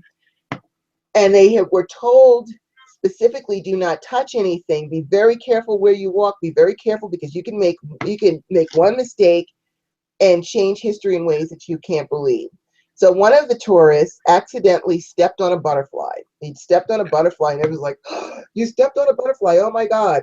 Well, when they got back to the current place, when they arrived back home, had been taken over by Nazis. It turns out that the Nazis ended up winning the war and took over the world just because he stepped on a butterfly, which I can't quite understand how stepping on a butterfly could change history that badly, but that was the example that they gave. I personally do not subscribe to that theory. I believe that we can go back and fix our past lives and fix it and heal the damages that was done to them. And I believe that by making offerings, that helps us to do that, to strengthen up our past lives, which will then circulate to who we are and what we are now. So what do you think about that? I actually believe that sometimes we are the reason that we are able to see certain things in our past, or make offerings to certain memories that we have, that we make offerings to certain things, I think it's because we are actually given an opportunity to change certain things for the better. Um, I don't necessarily believe, I think we're given choices. I don't know if you've ever heard of it, but there was a movie which I was amazed at. I did a bit of research on it just to find out how true it was. But it was a movie called Flight World War II or something like that. And it was about these people, that left modern world now and flew through this what they thought was a storm, and they ended up in 1940 when the Nazi war was going on and all of that. And they said it was based on a true story. So I had to go looking, and it was, because it really spooked me out a bit. The reason it spooked me out is because they were there on the flight and now realizing that they flew through to 1940 from 20 whatever it is. I'm not sure what year that they flew from, but anyways, the point being is that there they were, and they were saying that the historians that were on board, the two history professors, said something is wrong, because they were able to communicate with one of the allies, the European allies on the ground, and they said they don't have any radar system. So the historian said, but that doesn't make any sense. Back in 1940, they had a radar system. And there was almost a rebellion on board. One of those, people like, if we can change history by killing Hitler. And a military and army guy stopped them, and he said, we are given choices in this world. If we can change the past, yeah. But what if we do something wrong and we change it for the worse? And in doing that, he said, they came up with something else. They said that maybe they were there to do something else, not to kill Hitler, but to actually give radar system instead, that they knew what should have been there. And that's what they did. And when they came right back through the storm, right after that, they were back to the normal part where they flew through another storm, and they came back to the time that they are now. And they said there was a man sitting in there, happened to be an older man, which happened to be again, it's such a conundrum, right? He was the one that they had contacted on the ground, this Englishman, and he was now old. He went from being young there to old now. And it said in his book, it said the radar system that saved Europe. So now the thing is that I think we're given choices, what I'm basically saying, as to what we can change and what we should change. They could not kill Hitler, but what they did was brought it back to what it should be, in other words. So sometimes you're given choices to bring things to what it should be, rather than make things what you think it should be, because if you can change the past, you can change it for the good and the bad. Right. And as you said something about how in that show all of a sudden the Nazis were winning, and that's why it brought me onto that movie, because the military guy said, "Yes, we can change things for the good, but what if we change it for the bad?" The same way that you said in the military, we think we've got the information and everything's perfect, and then they get there and it's wrong. He said, Right. then the flying from the White House instead of the American flag. So you have to kind of make decisions based on what you're given. And really, sometimes it could be something really simple. I don't believe in the butterfly changing it to that extent. Yeah, I But I didn't think think so too if we either. had killed if we had killed Hitler now, maybe, because no, despite how what made Hitler to be so evil, he also brought a lot of science out of his era. Because of how he brought a lot of science that brought the earth forward with a lot of things. So if they killed Hitler, who knew? They might have stopped certain things from advancing with the world. You know what I mean? Hmm. But at the same time, they were able to prevent Hitler from flying a flag from the White House. It's just things that you have to think about, because sometimes that simple thing about offering the ancestors a way to not be poor back then if they're going through a strife, offer it that way. You don't need to do anything bigger. It's something simple, and there's nothing wrong with that, with changing that wealth, because maybe it takes it through, and that ancestor, in honoring themselves as well, who knows, they're honoring you as well and thanking you to send back some of that wealth to you as well in your future. I don't know if that makes any sense with all that long talk, but anyways. It's just interesting that we relate a lot of things to movies Well, I get a and lot of and or messages from shows, movies. I do. I get a lot of messages from movies and and TV and shows and when I things. saw that movie, I was just like, wow. And it's a true story. I didn't know that there was that at all, you know. Um, but I definitely think that we are meant to change certain things, whether it's from the past, and if we can change the poverty of many and maybe feed more, good, bad, or indifferent. I think it's meant, if we can do it, that means that we're allowed to do that. I What do agree. you think? I say my life is improved by doing that. I also feel like, if you feel like you're supposed to do something that's a part of your evolution, do it. Other people might not agree with you, but that's their business. You have to go with what you feel you need to be doing for yourself. And if you feel like you need to be doing that for yourself, then go right ahead and do it. You can't worry about what other people think. You have to do what's best for you. And I have found it to be very beneficial. And so I'm not going to stop doing it. And my guides are right along with me. So there we have it with that. Welcome, Goddess Ginny. Like you said, better late than never. We're just glad to see you. Yeah, we're happy to have you, Goddess Ginny. Always. We are We always miss you happy. guys. When we're accustomed to seeing certain names there all the time and we don't see one of you, we're like, where is she? It's So it's good to true. have you. It's true. We have so many questions here, but we're just going to keep right on rolling. So let's see. What was our next one? Is it possible? Okay, we just did that one. So I also read that ancestor worship is a celebration of our heritage, that it promotes family loyalty and the continuity of the family lineage. And I remember, I think I heard that from, we had a guest, Chief Yuya was on our show. I have to see if we can get him back on our show. And he is just awesome with his information. Yeah, I he remember him was. saying that. And so I've got down here, since we think in terms of our current life, getting life insurance to cover our families in the case of our demise so that they can keep going and the wealth stays in our family, then wouldn't it be the same difference? Is making offerings to our ancestors actually ensuring the continuance of our family lifeline?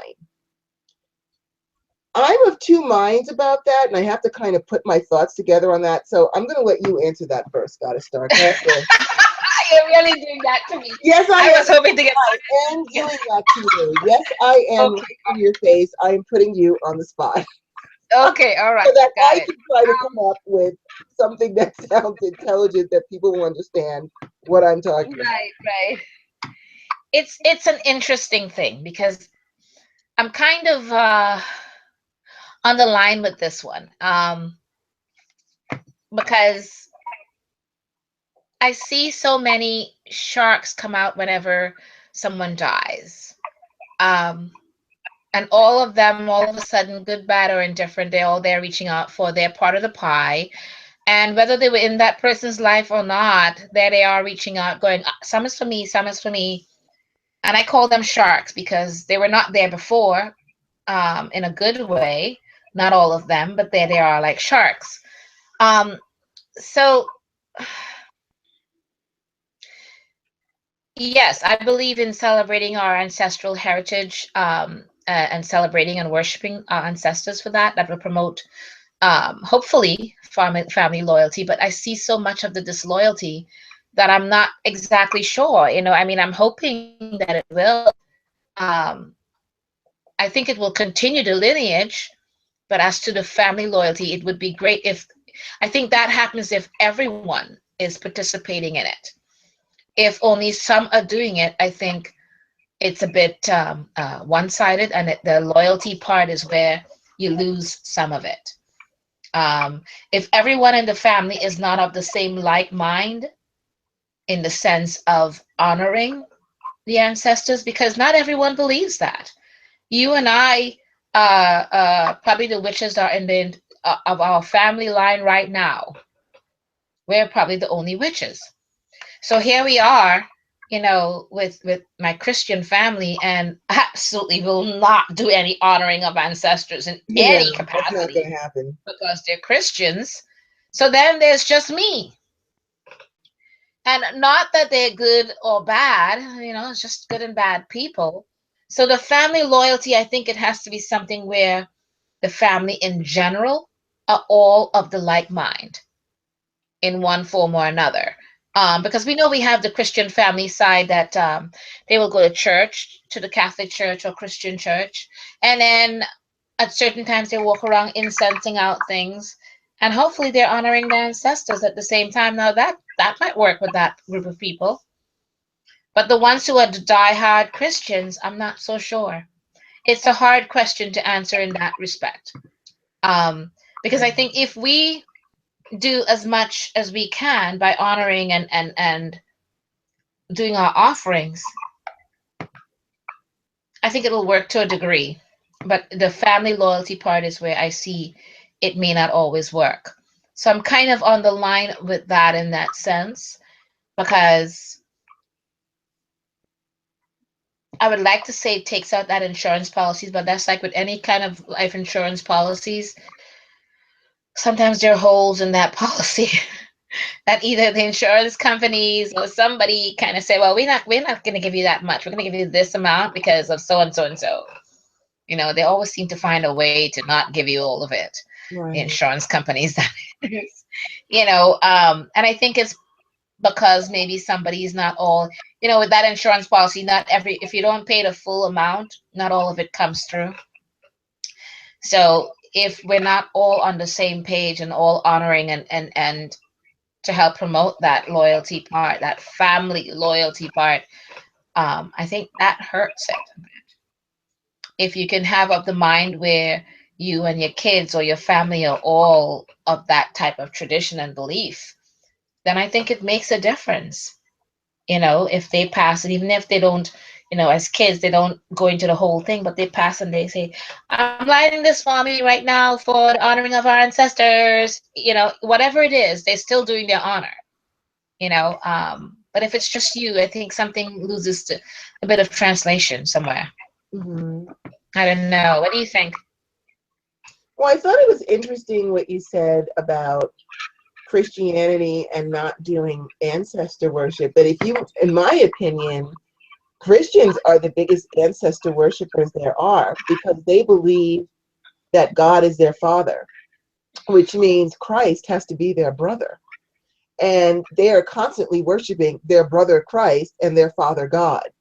So to me, you don't get any bigger ancestor worship than that, because you're saying I'm worshiping my father, I'm worshiping my brother, they came before me, and it would only stand to reason that if God is your father, then Christ would have to be your brother. You share the same energetic DNA. Father, Son, and Holy Ghost. Yeah. So if you are worshiping Christ and you're worshiping the God, then you are worshiping your ancestors because they were here in before you. And so you are an ancestor worshiper. So that's just my take on that. And then also about us, as far as we go, since we are spiritual beings, I don't necessarily believe that we can actually end our spiritual lineage, because our bodies might go away, but our spirits are still here, where our spirits, our souls are immortal. So I don't Right. necessarily believe that we can end our spiritual lineage or our spiritual family line. I think that's Right. going Right. to continue regardless. However, I do believe that we can strengthen our spiritual family line, our spiritual DNA, or our spiritual lineage by making the offerings to really strengthen us, so that as we go forth, we have the resources that we need, the blessings that we need, the good health that we need in order for us to continue forward to do our various missions here. So I do believe that. And then I did, as I was writing this down, I remembered something that Chief Yuya had said. And he said, when you think of the royalty, like the king, let's just say the king and queen, well, now there's just the Queen of England. But eventually she just turned 90, so eventually she's going to transition, and then William and his wife will become the king and queen. And he said, if you look at the royalty of the king and queen, they basically don't do anything. Everyone waits on them hand and foot, because their only job is to hold the wealth, to hold the money. And each generation holds that wealth, makes sure it grows, and continues to support the Right. next line coming. And I think that when you liken that to spirituality and spiritual offerings, you're basically doing the same thing. You're strengthening, you're holding the wealth for your family line, you're promoting it. Now, you might find yourself in a space right now where you might not have the wealth. If your people who came before you, if they didn't bother to send money to you, if they didn't do what they were supposed to do to make the offerings for your future life or burn money for you.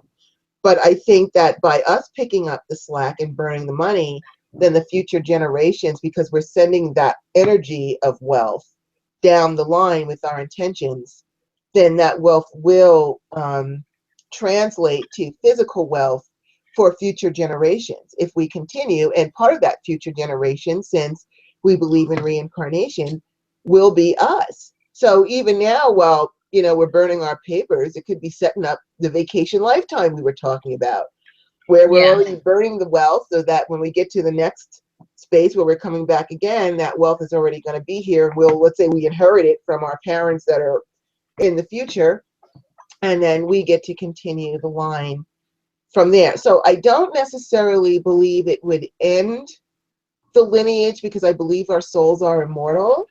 But I do believe that it can really strengthen our energetic lineage as it continues forth by, with the intention of sending the energy of wealth down our spiritual lineage to help future generations. I do believe that that can make a really big difference. I really do believe that. So that's where I stand And on it's that so one. funny. It's so funny. Goddess Tamara said, I about caught a headache following Goddess's stars, but I got it.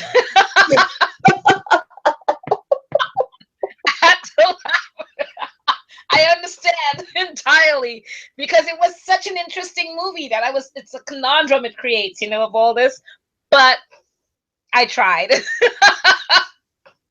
No, I got it. I understand what you were trying to say, but that is very funny. And then we've got some other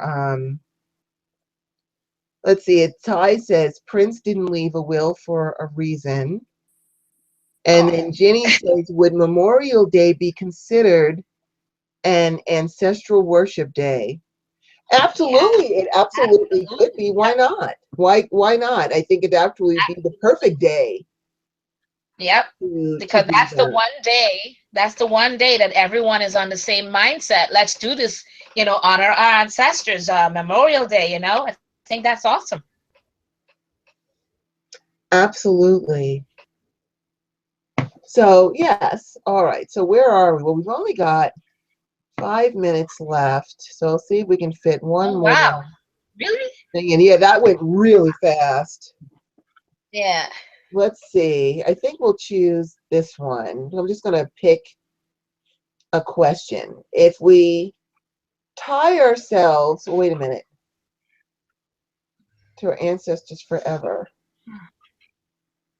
Okay, if we tie ourselves to our ancestors, can this perpetuate cycles and situations, be they positive or negative? For example, we talk about breaking the cycle of alcoholism or drug abuse or negative behaviors that we see perpetuated throughout generations in our family. Right. Yeah.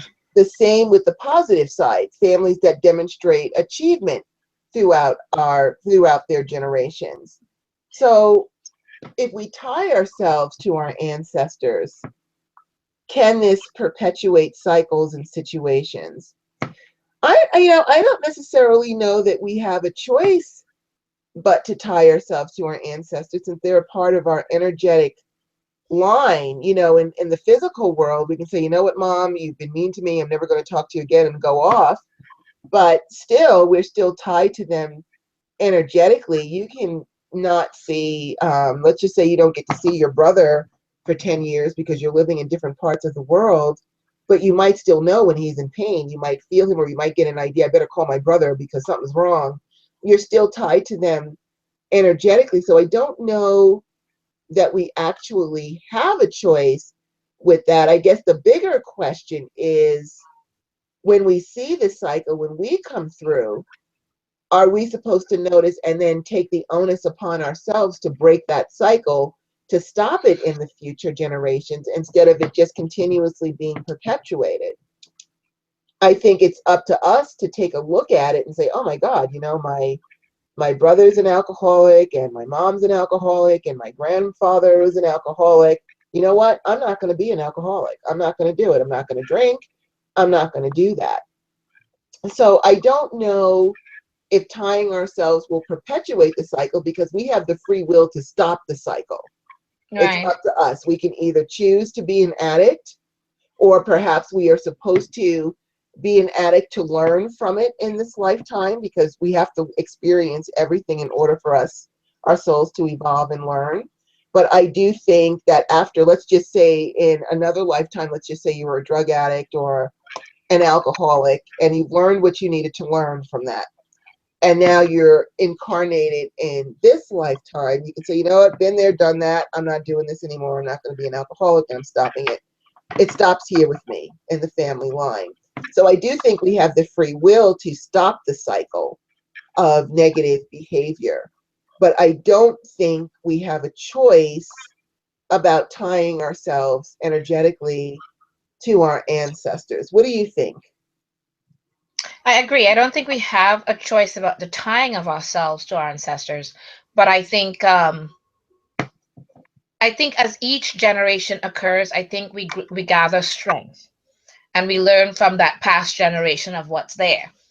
The issue that I think happens sometimes is, have you ever noticed that, okay, we've got two or three siblings, or all of you in the family, and whatever that, whether it's alcoholism or drug addiction, all three of you were raised the same, but one of you guys would be that drug addict or that alcoholic, and one of them would not be any of it.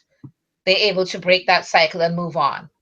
And I've always wondered about that, because if you look at a lot of families, you would see where they're all raised essentially the same, but there's always one that's either the the drug addict or the alcoholic or different things. And I think it's not necessarily um, that we're all tied to that no matter what. But I think with each generation, that strength is built in to learn from what our ancestors have gone through and to decide, are we strong enough to break that and move forward? So some parts of what I think it is more a learning from our past, because that's what we are supposed to do. We are supposed to learn from what we've seen happen before and decide, consciously decide, we're not going to allow this to happen. We are going to stop the buck here, but doesn't necessarily always work that way. Mm-hmm. But I do agree with you that we can't avoid the tying of of ourselves to our ancestors. But I do believe that for that very reason is why you need to pay attention to those ancestors, to what is it that they've had, good, bad, or indifferent, that you'd like to hold on to, the good, and the parts that are not so great, you want to make sure that does not continue and perpetuate into the future. Because I think we were meant to learn from whether it's good, bad, or indifferent. We have to learn that. That's whether we learn it physically, us going through that addiction, or whether we learn it from watching it occur in our past ancestors and saying, we're not going to allow it to happen in this generation or the next going forward. We will break that cycle. And if we break it now, maybe continuing into the future, it will prevent the rest of us having that cycle of addiction or whatever it is. But you have to consciously decide, yeah, it's tied to us no matter what, but it's also tied to us for a couple of reasons for us Right. to learn and move on. So I think we can make that conscious decision and do exactly that. Decide to move on. Maybe create spells and rituals that you do together to make sure that you continue on from there. Absolutely. Absolutely, you were right. I just got a joke that Ginny said. First it flew over my head because I didn't know what it meant when Ginny was saying would Memorial Day be considered an ancestor worship day, and we were talking about that. And she also said that an excuse to go out and buy sheets and towels when they're on sale. I just got the joke, Ginny. So sometimes I'm a little slow. But yes, you are absolutely right. There is a benefit in not only worshiping your ancestors on Memorial Day, but you can also get some really good deals on linen Yeah. and stuff. So we also want to take that into effect. And I also think, when we come down here, I think it is important to look at our family history, our ancestors, to learn from them, learn from their mistakes, learn from their achievements. There's so many things that we can learn just to sit down by talking to our grandmother or if you're fortunate enough to still have them here, or your parents, to talk about the family line and what all happened, the history of it all. You can learn a lot. And so I do believe that worshiping your ancestors, paying attention to them, learning about them is essential for a healthy spiritual life and to help your soul to evolve so that you can continue to move forward on your journey. And with that said, since we are at we're at 9:03, we're going to go ahead and close ourselves out. I have to tell you, though, I really enjoyed the show, and what I particularly enjoyed was all of the comments and I interaction know. in the chat room. You guys so You rock, and I know guys that Goddess Star and I constantly say how much we appreciate you and your support, but we cannot say it enough how much we appreciate your support, your comments, your being here with us every week. You're going on this journey with us as we grow our show and try to reach out to more people. And if you know people that could benefit from the show or would enjoy the show, by all means, please tell them. Tell them to come on and listen to Goddess Rhonda and Goddess Star and join the chat room, because you guys are just awesome. And I just wanted to go ahead and re-emphasize that again. I know we say it all the time, but we cannot say enough how much Yeah. we truly appreciate you being here with us and continuing on this journey with us. It means everything to us. And so I just wanted to say that again. Thank you for being with us. And of course, we are hoping that you will always stay with us as well, because we just so enjoy you and your comments, and everything, all that goes on in that chat room is really funny to me. So we're going to go ahead and And Yeah. and close out our circle, hail and farewell, our lords and ladies of the elements and the directions. We thank you so much for your kind service and return your energy back to source with our gratitude and blessings. Blessed be. And we hope that you will join us again next week for our next show. But until then, we say merry meet, merry part, Merry part and and merry merry meet again. again. Thank you so And much, everyone. And by the way, I leave the chat room up for a week. So if you have any questions you want to ask Goddess Star and I that we can address on the next show, by all means, you can leave your questions in the chat room. I will make note of them, and Goddess Star will make note of them, and we will address them. And I did make a note for next week to talk about whether I feel that birthmarks represent how we may have died in another lifetime. I've never thought of that, and now I'm going to have to actually look at my birthmarks and see if I can get an idea if it was from an indication of what happened to me in another lifetime. So we'll do that. I guess Goddess Star will probably do the same thing as well. Check and see, yes, process that question. yes. But otherwise, we send you many, many blessings of good health, of peace, of prosperity, of emotional balance. And as Goddess Star blessed us earlier, we bless you again, that during this growing season, may all of your positive intentions be made manifest and grow to an abundant harvest. That is our wish for you. And we send you many blessings to help you with that. So we will see you next week. And thank you so much, everyone. And have an awesome week. Blessed be. Good night. Blessed be everyone. Have a good night. Bye-bye.